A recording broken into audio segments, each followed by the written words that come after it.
Bonjour mesdames et messieurs, le Leonardo Momento Zero Kintsugi. Ce stylo est issu de la collaboration avec le magasin Stylo et Style, en Italie, assez connu, et du fabricant de stylos Leonardo Officina Italiana. Commençons par expliquer le mot Kintsugi, ça permettra de mieux expliquer l'apparence de ce stylo. C'est un mot japonais dont kin veut dire en or et sugi veut dire la jointure, joindre.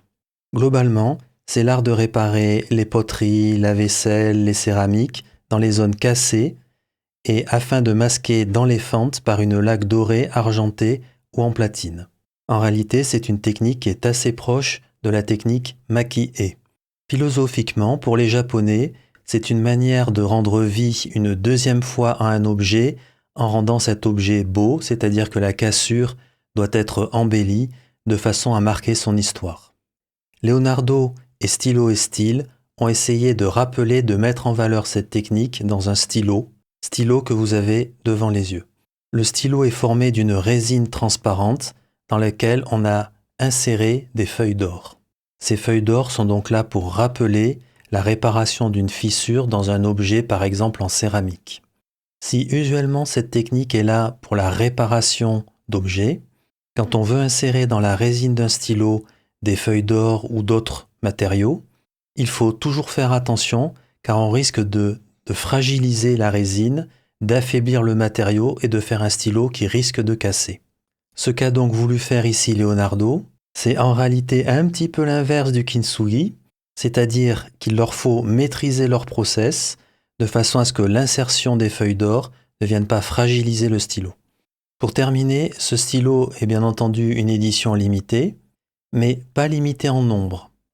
Même si le stylo est en rupture de stock chez Stylo et Style, il y a une nouvelle commande normalement qui est prévue. C'est juste au cas où le stylo vous intéresserait. On regarde de plus près ce stylo.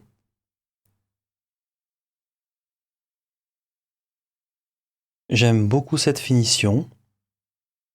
Ça donne un vrai effet 3D, le fait d'avoir des feuilles d'or à l'intérieur de la résine donne un vrai effet 3D, c'est très très joli.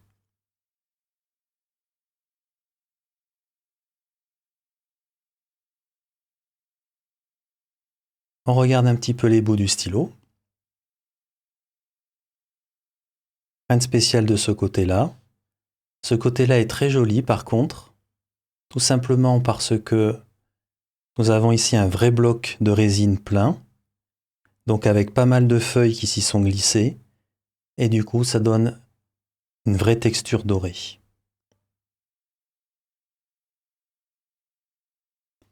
Le clip, très souple comme toujours chez Leonardo. Les anneaux. Ces trois anneaux-là sont plutôt bien intégrés, on les sent un tout petit peu mais c'est très très raisonnable. Du côté du bout du capuchon, ça se passe très bien aussi. Et cet anneau-là est un tout petit peu moins bien intégré, mais ça reste correct. Rien de choquant. On compte le nombre de tours. Un tour, un quart. On peut facilement voir ici la zone avec le méplat qui va accueillir la plume. La plume sera donc bien enfermée. On voit ici le bout du grip qui appuie sur le méplat. Du côté du pas de vis, le jeu est très raisonnable. Ça se visse et ça se dévisse sans trop de soucis.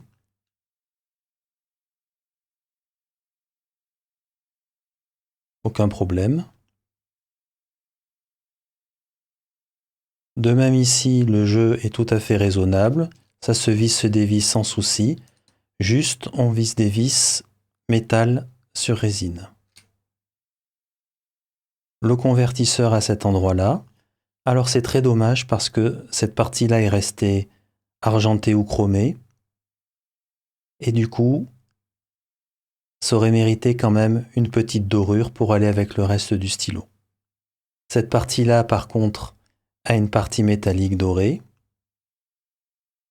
On dévisse le convertisseur, il se visse des vis.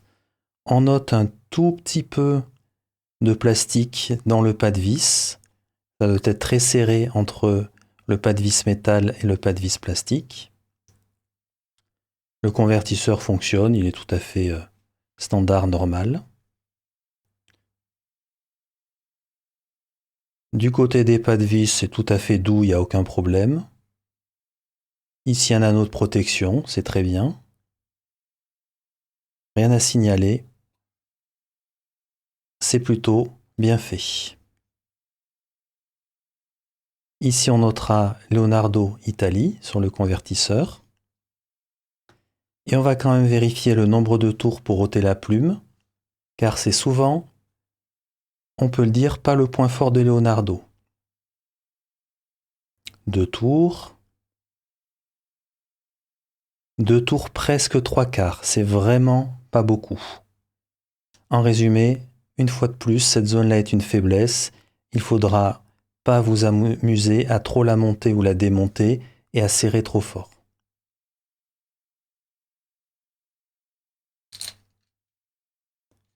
Globalement, le stylo est bien fait, avec les 2 remarques suivantes, c'est qu'il est dommage que le convertisseur ne soit pas entièrement doré, et le nombre de tours du housing, et ça c'est une vraie faiblesse.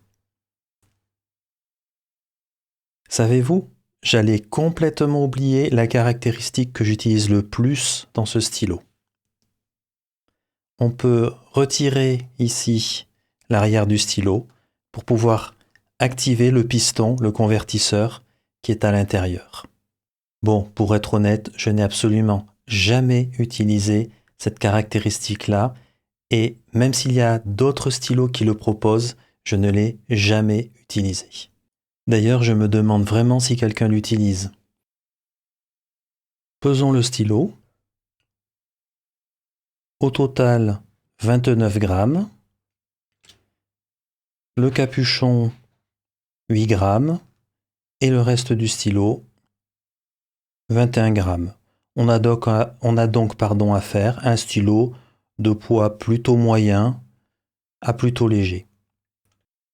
Comparons le Leonardo Momento Zero Kintsugi avec un autre Leonardo Momento Zero. Ici, un Leonardo Momento Zero Grande et un Lamy Safari. Le Lamy Safari et les 2 Leonardo Momento Zero sont de même longueur. À noter que les 2 Leonardo Momento Zero sont strictement identiques d'un point de vue forme et dimension. Et bien entendu, le Leonardo Momento Zero Grande est nettement plus grand que ses 2 voisins.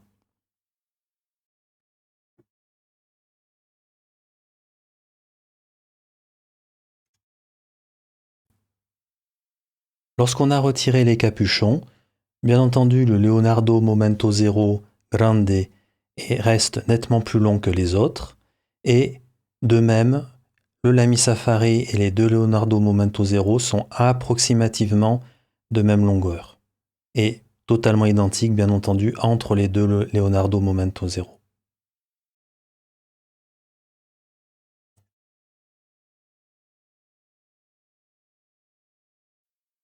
Tous ces stylos postent très bien, et nous en tirons toujours la même conclusion. Tous les stylos sont de longueur identique, à part le Leonardo Momento Zero Grande qui est beaucoup plus long. On pourra noter, le Leonardo Momento Zero poste très bien, pas de souci de ce côté-là.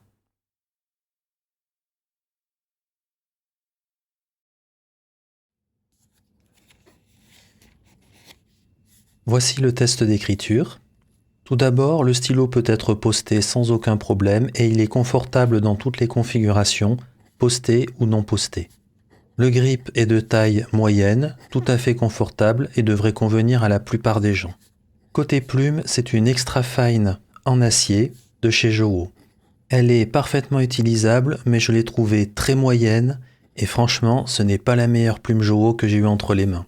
Si j'abaisse l'angle du stylo de 4-5 degrés pour écrire, la plume devient très bien.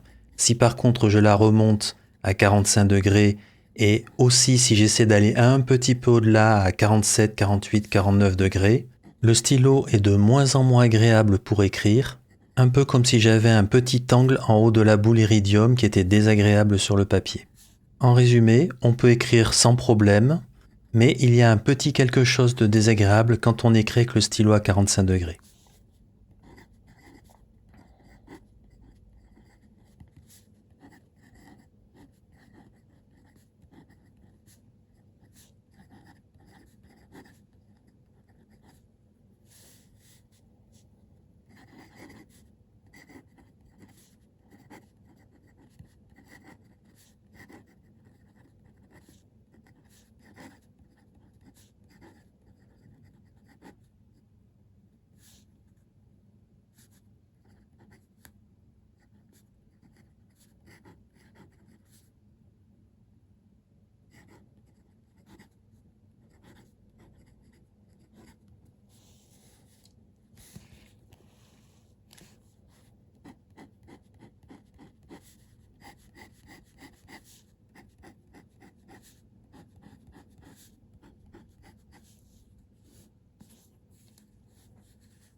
Nous passons maintenant à la conclusion et à ce que j'ai aimé et moins aimé.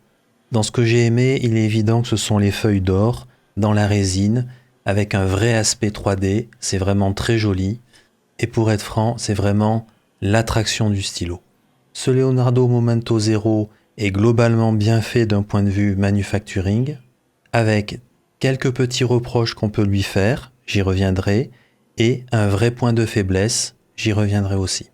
Le stylo est très confortable à l'écriture, les anneaux sont correctement intégrés, le grip fonctionne très bien de taille moyenne, le stylo est confortable, posté ou non posté, tout ça c'est des classiques des Leonardo Momento Zero.